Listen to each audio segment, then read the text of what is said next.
In today's video, we're going to talk about what your marketing director isn't telling you and what they probably don't know, and even more importantly, what it's costing both of you to not have this conversation. If you're like most larger small businesses and mid-sized businesses, you probably have a regular meeting with your marketing director or whoever's in charge of your marketing.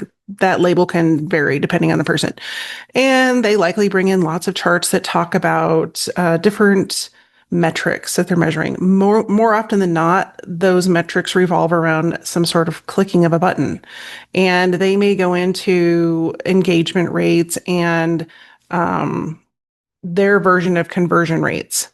And unfortunately, the conversion rates, I just had a client that I worked with that they were having this problem. The conversion rates that they are talking about don't relate to how many patients or clients actually walk through the door. The conversion rates that they're talking about and that most business owners aren't aware of because they're not marketing experts, are focused more on marketing activities. Whereas a true marketing strategy will align the actual metrics from the marketing to new clients. So when you have to go and speak to the board or whoever is in charge of the marketing budget, you feel like you don't have any meat to give them because you just have a bunch of fluffy analytics that aren't really helping you justify the money that you're paying into marketing. If this is you, stay tuned to the rest of this video because we're going to not only talk about the reasons why this happens, but also how to fix it. If we haven't met yet, I'm Elisa Connor and I own Elisa Connor Consulting. I've been in the marketing world for over 20 years and I've worked in both corporate Fortune 500 companies, as well as all the way down to entrepreneurs. So I have a wide variety of experience. And what I can tell you is that every level of business really experiences the same problems, just at different levels. So when we're talking about why a marketing director isn't giving you the full scoop, honestly, it's because they don't know any better. If we look at the true education of marketers, and let me preface this with, since 2007, 2008, marketing has been advancing at a rapid speed because of the internet. Like I remember when I started in marketing years ago, we had email addresses and that was about it. The internet wasn't even really a thing. And now here we are quite a bit later. And we not only have the internet, but now we have to also work into the mix AI and the impact that AI is having not only on marketing, but on business as a whole. So if we're really looking at the education behind marketers and marketing, they weren't necessarily trained to market service-based businesses. And product-based marketing is very, very different than service-based businesses because with a product marketing background, if you're selling a product, it's easy to say, oh, we sold 300 of product A, and then we only sold 50 of product B. So we have one of two choices. We can either promote product B so more of it sells, or we can stop promoting product B and put all of our eggs into one basket and sell the heck out of product A.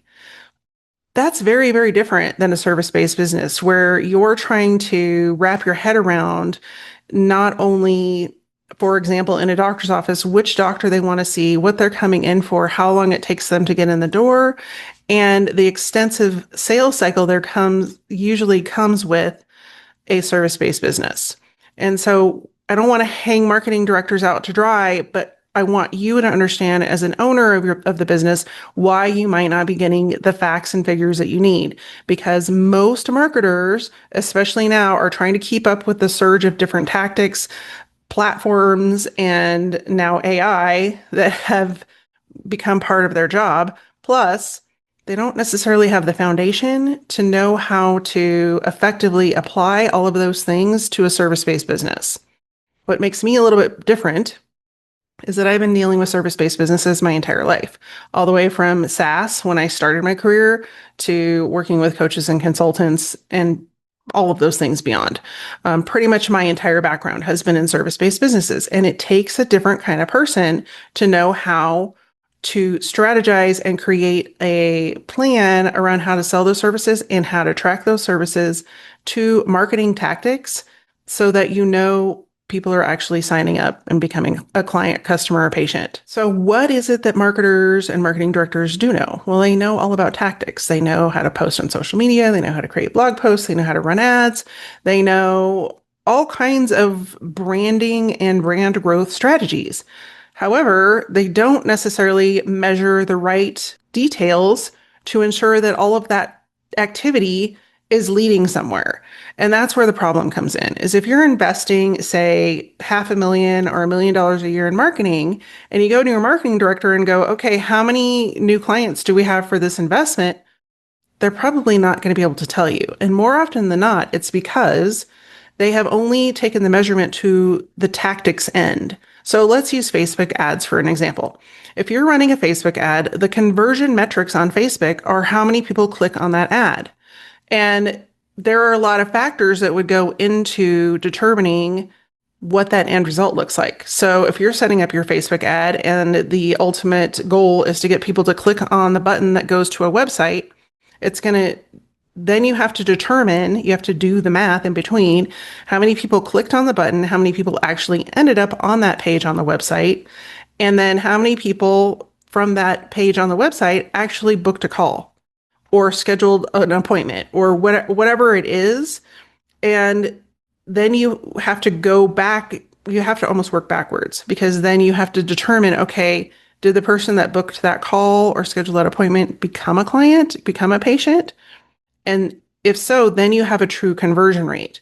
So did they go all the way through the process? The problem with most marketing is that it stops midway from the process and they call it a success. So you could have a conversion rate of 50% on your Facebook ad. Sure, 50% of the people are clicking on the button and going to your website, but that doesn't mean 50% of those people became patients or clients. And chances are a good portion of those people never did, depending on what your website looks like and what the page looks like, and if they found the right information or if they clicked on it on purpose. That's kind of the problem with any kind of paid advertising. And it goes all the way from a paid digital ad to a billboard. Like, how often do you think someone's going to drive by a billboard and actually remember the phone number or what you do or how to get a hold of you or even your name? So it's a 1 in 1 million chance. And we have a better opportunity by pulling people into our ecosphere and serving them that way. And one of the great ways to do that is by creating a compelling brand that is known in the industry for being top notch, for being literally the Cartier of their industry. That's what I help people do. I help people create a strategy that puts them, that up levels them, their business and their brand so that they are memorable without showing up on a billboard. Because when's the last time you saw a billboard for Tiffany? Never. They don't need it. They already have a brand, people recognize it, and it's known for luxury and for attracting a certain kind of audience. So if you're wanting to aim in that direction and be the person that stands out in your industry, we should have a conversation. You can book a call with me using the link below. I will pin it in the comments and also put it in the description. Free call. I'm happy to have a conversation with you. Because most marketers are focused on tactics, they are focused on the metrics around those tactics. And this leaves a lot undetermined when it comes to what is working, what isn't working, because there's a lot of missing pieces there as we just walked through the scenario we talked about. And so when they come and say, you know, our website traffic's up by 20%, well, that's great. How many of those people that came to the website actually turned into customers, clients, or patients? How many people, you may have reached 50,000 new people on social media. Well, great. Is it Sam's brother, sister's cousin? Because they're not going to become a patient. They're not our ideal client. And so there's a lot of wiggle room there between tactics and actual conversion. And that's what I wanted you to understand. Now, I don't want to throw marketing directors under the bus. I think they're doing the best that they can, but you can't do what you don't know. And so when I'm looking at a business and I'm going in and I'm evaluating and doing an assessment of their revenue generation machine, that's what I look at, is exactly what are you doing to generate revenue?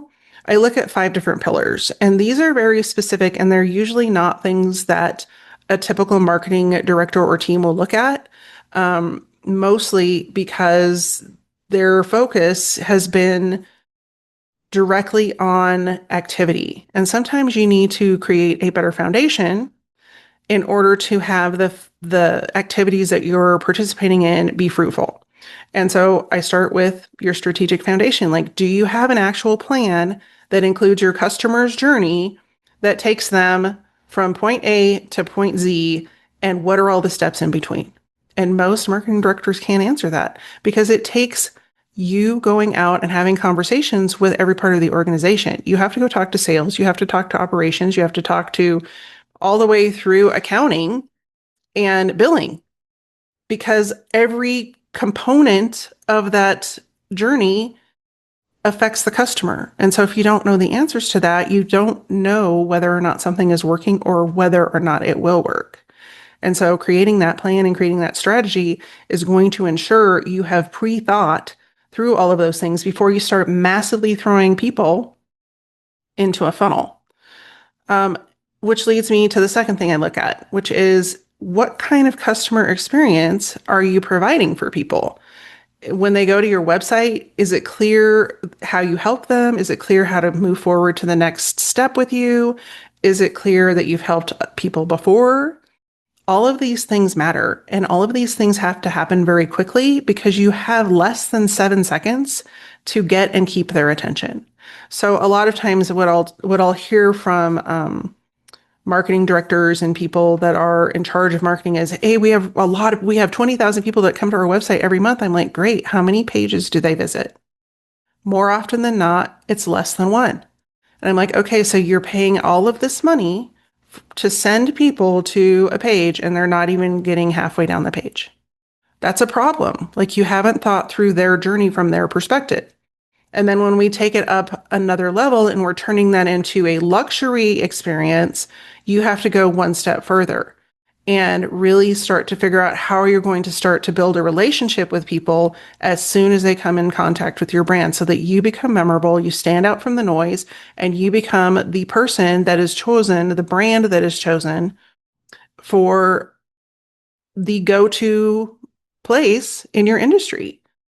That takes preparation, that takes planning, that takes strategy. It doesn't happen overnight, and it doesn't happen without thinking it through. So the second piece, again, is I'm looking at the customer journey and from the customer perspective. The third component really applies to larger small businesses that have grown and are moving into middle market size of a middle market size organization. And what scalability means in my mind is your growth reliant on one or two people in the organization to bring you in new clients, patients, leads, or customers? Because if the relationships that those founders or higher ups in the organization are pertinent to growth, then you have a scalability problem. You're not going to be able to scale beyond those people if they're the only ones that can bring people in. And a lot of times with marketing, you have organizations who have done very well. You know, they've made their first 5, 6, 7, 8 million on their own, just based on the relationships they've created. And they brought in a team and, they're doing all the right things. However, they've never scaled the actual sales and trust factor beyond themselves. And you can see that really quickly when you start to have conversations with them and the members of their team. Because if all sales are coming directly through that person and the relationships that that person has, one, you're never going to be able to grow beyond the person. And two, it's going to be really hard for that person to exit the business because they're the heartbeat of the business. And so we've got to look at different ways to bring in people that are outside of that network or outside of the network of those top execs. So that's the third thing I look at. The fourth thing that we look at is messaging. And messaging is so important. And right now you can go and plug everything into AI and have it spit out a million things and have it sound exactly like every single one of your competitors, which means you don't stand out. You look like a gray dolphin, and nobody is going to choose you over them because they don't know why you're different. And so what I most often see with messaging is one, it's saying the exact same thing as everybody else. So there's no differentiation, there's no secret sauce. Or the messaging is all about what you do and how great you are and how great you are at it, instead of about the people that would want to do business with you. Everybody buys from someone, regardless of if it's a product or a service, because they have a problem. Most businesses never stop to think about what the problem is or how they solve it in a completely different way than anyone else. And when it's so generic and so general, you are trying to talk to everyone. And in a world where you're trying to talk to everyone and so is everyone else, you're just going to blend in with the noise. And so getting really specific with whom you speak to and how you speak to them and making sure you're speaking their language in everything you do, website, social media, email marketing, advertising, all of those things is going to ensure that those people pay attention to you and that you're able to solve their problem for them better and more effectively than anyone else. When you add in the mix of the other things that I'm talking about, you then become the go-to person not only for that person, that client, that customer, that patient, but you become the go-to person for everyone they know because they become a brand advocate for you because they've had such a fantastic experience. So that's the fourth thing we look at is your messaging and how you're fitting into the market, your positioning in the market. And then the last thing that I take a look at when I'm assessing a business is what is the ROI to actual conversion of patients, clients, or customers. Like, draw the line for me. You spent 20 grand in ads this month. Tell me exactly how many patients that brought us. You had this many people who came through your chatbot, and I want to know exactly how many of those people from the chatbot became customers. And that's the analytics around that is going to give you the full picture so that you know what to do more of, what to stop doing, and where to put your attention to ensure that you're bringing the right type of client on and into your business and that they stay with you as long as possible so that you don't have to constantly be going out and marketing and getting new clients. Now, some industries and some businesses, that isn't as possible. Like you're not going to have as much of a long-term client or lifetime value with a patient because most people aren't going to go get surgery, every other month, we hope. But the long-term value comes in a different way for that type of business. It comes from the word of mouth referrals and the trust that they build for you prior to their friends, family, or acquaintances coming into your office. And when you already have that warm up from somebody who's so happy with you, it makes the yes from the new patient or customer 10 times easier. And you don't have to spend the time, money, or energy to get them to say yes on the outside of the relationship. They're already in your office.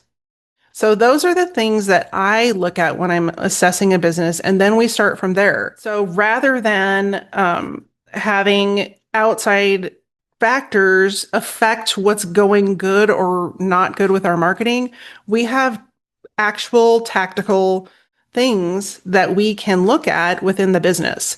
So no more excuses of, the marketing is out of your control. It's a slow time of year. The recession is affecting everybody's spending. Our competitors are spending more on marketing, for example. We have to give it more time to test, all of those things. Some of those may be true, but the reality is if you don't have the other things aligned and working for you, it doesn't matter how long that goes on because you don't have a strategy or a plan in place that takes all of your customers through a journey and enables them and empowers them to know that you're the best choice for them before they ever even pick up the phone. So, what is this costing organizations? What is this costing your organization, for example? chances are pretty high you're spending a lot of money on marketing that is not delivering any kind of results. And this is what is so challenging for me in my role is that I have to go in and give a lot of bad news. Because often I'm the person that one of my clients framed it very perfectly. I'm the person that has to go in and pull all the dead bodies out of the closet. So I'm the person that gets to go in and look and see all of the things that you're spending money on, the things that are actually producing results and leading to conversions, actual conversions, and then determine what needs to go and what needs to ramp up. And oftentimes the marketing team doesn't particularly appreciate my candidness, but oftentimes we can find a lot more money in your marketing budget that can be either saved or reallocated into something that is much more profitable, which is why when I work with people, they see profit change dramatically and quickly because we're actually focusing on the activities that work or creating a plan that generates revenue quicker because we're not sitting around waiting for something to happen or waiting for the next digital trend to take off and hoping we can grab the tail winds of that. So the things that I talked about in the assessment that I do, they're actually available. If you want, you can go and take a self-assessment. I have that available too, and I'll link it in the comments below and also in the description. But that assessment is going to walk you through those areas so you can get an idea of where you're currently focusing on and whether or not you want to have a conversation after you go through that assessment, because a lot of times that's going to shine light on some things that are amok going on with your marketing and your business growth. And I'm not saying go and fire your marketing team. I really, truly believe they are doing the best job they can, but you can't do more than what you already know. And you can't complete tasks that you haven't been trained or don't have the experience in. And so I truly love working with marketing teams that are open to being challenged and being questioned about the things they're doing with the sole intent that, hey, you guys are doing the best you can right now, but here's an outside perspective and here's some things, if we shift them, it's going to make not only your job a lot easier, it's going to make the ability for you to show actual results to your executive team so much easier, because you're going to stop talking in marketing speak and you're going to actually start talking in numbers they understand, which is bottom line. So thank you for tuning in today. If this video has been helpful for you, I would love for you to share it with a friend and hit the like button. I plan to come and create more content around the strategic side and also the execution of creating a luxury brand in the future. So if you want more information on that and how to really stand out in a crowded market and in a world where AI is kind of taking over everything and we need more personal touches, then I'd love for you to subscribe as well. So in the meantime, thank you for sticking with me today. If you got value out of this, leave a comment below on your favorite tip or tidbit or something that you learned, because I read and respond to every single one. And I will plan on seeing you next week. In the meantime, take care, be well, and I'll see you soon.